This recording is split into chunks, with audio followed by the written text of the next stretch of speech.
Good morning, teachers. At nandito naman tayo. At the end of the school year, gagawa tayo ng IPCR. Ito yung IPCRF natin for teachers 1 to 3.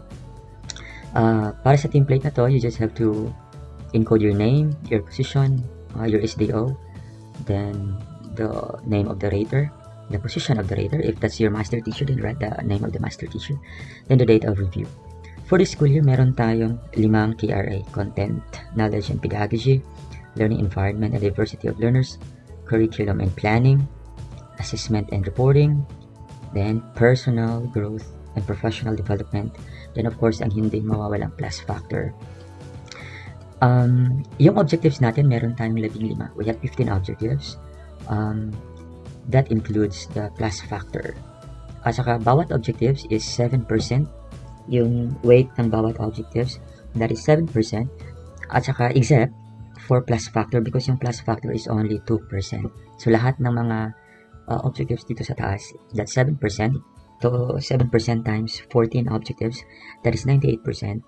Then, plus the 2 for plus factor, total of 100%. For this template, by the way, you just have to encode your rating here for the quality, efficiency.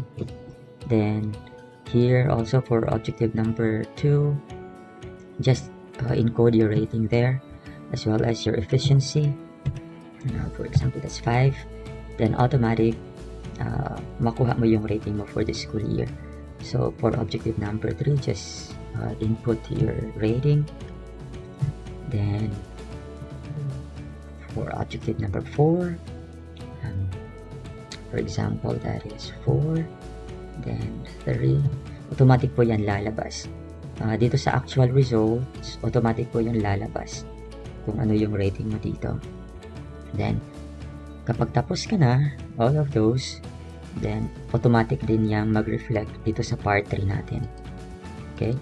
So, halimbawa, tatapusin natin to. For example, you've got 5, then 5.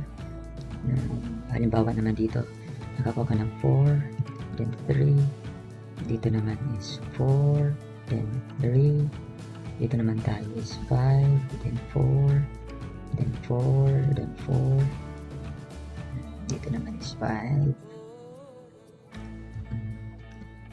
Except for objectives 13 and 14, meron niyang timeliness. Yung iba kasi only quality, then efficiency. Yung iba naman quality, then timeliness. Meron ding objective tayo dito for 14 and 15 rather. For objective 14 and 15, meron yung quality, kompleto yan. Quality, efficiency, and timeliness. So, example halimbawa, ganito. So, kapag ganyan na, so automatically lalabas yan dito, yung rating mo. At saka, kung ano yung nandito sa part 1, yung rating mo, bawat objectives, lalabas na yan dito. Okay? So, that's simple as that. Of course, you have to comply with this. Okay? Then, of course, your development plan. Alright. So, I guess that's for this IPCRF for teachers 1 to 3. Thank you so much for listening.